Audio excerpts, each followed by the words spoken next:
Hi there, financially fit families. How are you? I thought I'd pop in and talk to you about something I did on the weekend, which was went through Facebook. You know, perhaps some of us were doing that. And I came across a comment that did upset me. It was a comment that was in a forum, and one of the comments came around what property is going to be doing in the next 18 months and 24 months. And as you know, I'm a property strategist, and this is exactly what I do. I was probably concerned at the comment that came up because this person sort of was letting her group know, or she was in this group, and she was mentioning to the group, a question was asked about where do you think property is going to end up in the next 12, 18 months or 24 months? And the reply was, it's going to retract. It's actually going to go down substantially. And so you should wait. You shouldn't buy anything today, tomorrow, or the next 18 months or 24 months and wait for all these bargains that are going to come to play. Now, my concern there is that, you know, well over 18 months ago, we were in this predicament. We came into COVID, and economists and a lot of property media people were saying to us, you know, wait for the bargains. Everyone's going to lose their jobs, so people will have to sell their property and they'll have to sell them, you know, exceptionally cheap. Well, that didn't happen, and it was one of the things that I said wouldn't happen. And the reason being, we still had 90% of our workforce still employed. So therefore, if you're employed and you've got a stable work history, banks are happy to lend you money. You know, it just happens to be that simple, doesn't it? So we didn't have a retraction, nor did we lose 20, 30 or even 50% on our prices. We actually had an increase, and most states and territories have seen a minimum of 10% increase. And there's actually been 10, 12, 15, 25, and in one instance there was 27% increase. So why? Well, it was a couple of things. The reason was people were still employed. The second reason was we have got the cheapest interest rates that we have ever had in Australia.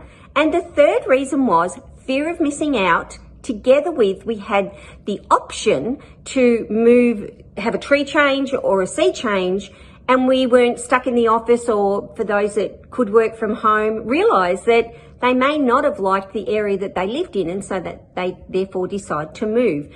And of course, there became this rush, and property, we're now seeing a boom. And of course, we are in the middle of a boom, which I did mention last week. It happens every 20 years, and we happen to be in that 20-year cycle as well. Together with the fear of missing out, together with wearing COVID, and together with we can work from home if that's what we can do.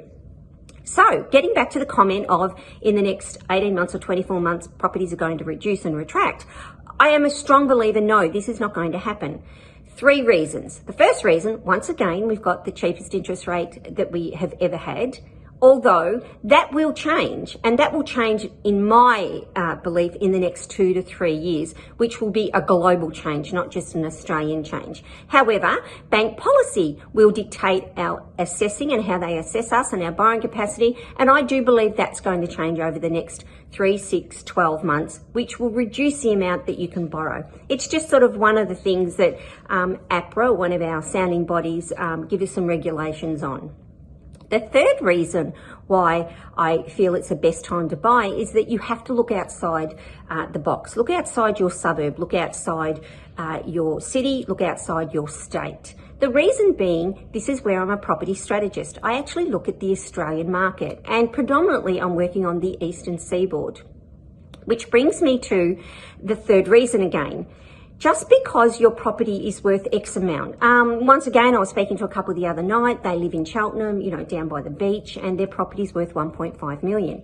They've been there for about 20 years. Now, they said that they were thinking about looking within the area, within a few kilometres, within a few suburbs, because of how their property had done so well. And so my question to them was, but you've been here for 20 years. Did you expect an increase? And they said, well, we expected an increase, but we didn't expect it to be 1.5 million now. That's why we think we should look in the area. And so when I started to explain to them that the whole area around the ocean and lots of different things, and all the amenities that they have, you know, they thought that they'd be buying somewhere about $850. And we looked at what the rental would be, and the rental really wasn't going to stack up to more than 3%. But they said, we've got the lowest interest rates. We know that we can borrow the money. We're happy to do that. So I took a step back and said, well, why are you doing this? And they talked to me about wealth creation, and they wanted, to make more money before they retired. And they had about 15, 17 years before they retired. So we started looking at the eastern seaboard of Australia. And we were looking at New South Wales coastal, New South Wales regional. We were also looking at Queensland. And of course, we thought, well, we know that Brisbane, we're assuming at that particular point Brisbane was going to get the 32 Olympics, and of course we now know that they did.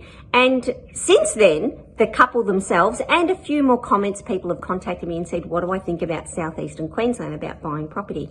And I said, well, look, we're in the right area in the sense that cheapest interest rates, there's definitely going to be opportunities there, but you still need to do your numbers. And was Southeast Queensland going to be the right place to invest for the next 12 months? Were they waiting for the Olympics, or would there be an opportunity somewhere else? So this is where, as a property strategist, I actually do all the numbers, I look at all the research, I look at all the areas, and I don't just say COVID is causing this or population is causing that. I have a PIES formula, and that PIES formula has to be taken into consideration in the sense that we put all of that information in together: population, infrastructure, employment, supply and demand.